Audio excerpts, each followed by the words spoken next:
शरद पूर्णिमा व्रत की कथा। शरद पूर्णिमा व्रत करने से माँ लक्ष्मी प्रसन्न होती हैं और महालक्ष्मी जिस पर प्रसन्न है तो समझिए उसका जीवन सुख, शांति, संपन्नता, वैभव, यश, कीर्ति से परिपूर्ण रहता है। हर साल अश्विन मास के शुक्ल पक्ष की पूर्णिमा तिथि को शरद पूर्णिमा मनाई जाती है। पौराणिक मान्यताओं के अनुसार इस दिन धन की देवी माँ लक्ष्मी जी धरती पर भ्रमण करती हैं। यही वजह है कि इसे कोजगारी पूर्णिमा भी कहा जाता है। मान्यता है कि इस दिन चंद्रमा की किरणें अमृत की बारिश करती हैं, इसलिए आज लोग खीर बना करके चंद्रमा की रोशनी के नीचे रखते हैं, और वह भी चावल की खीर। आइए जानते हैं शरद पूर्णिमा की पौराणिक कथा। शरद पूर्णिमा की पौराणिक कथा के अनुसार प्राचीन समय की बात है। एक नगर में एक सेठ साहूकार अपनी दो बेटियों के साथ रहता था। उसकी दोनों ही बेटियां पूर्णिमा का व्रत रखा करती थी, किंतु बड़ी पुत्री जो थी वह पूरा व्रत करती थी और साहूकार की छोटी पुत्री हमेशा अधूरा व्रत करती थी।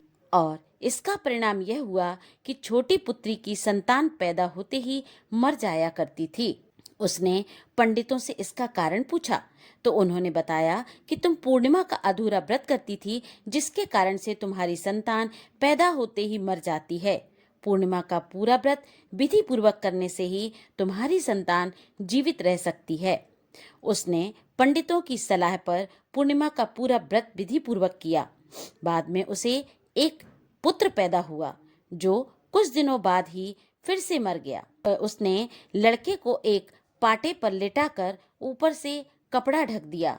फिर बड़ी बहन को बुला लाई और बैठने के लिए वही पाटा दे दिया। बड़ी बहन जब उस पर बैठने लगी तो उसका घाघरा बच्चे को छू गया। बच्चा घाघरा छूते ही रोने लगा। तब बड़ी बहन ने कहा, तुम मुझे कलंक लगाना चाहती थी, मेरे बैठने से वह मर जाता। तब छोटी बहन बोली कि यह तो पहले से ही मरा हुआ था, तेरे ही भाग्य से यह जीवित हो गया है, तेरे पुण्य से ही यह जीवित हुआ है आज। उसके बाद नगर में उसने पूर्णिमा का पूरा व्रत करने का ढिंढोरा पिटवा दिया और इस पर वह अमल भी करने लगी।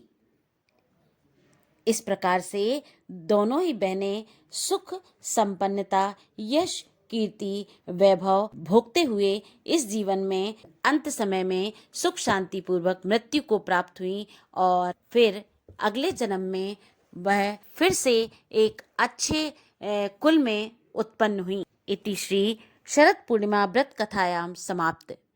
बोलो लक्ष्मी मैया की जय।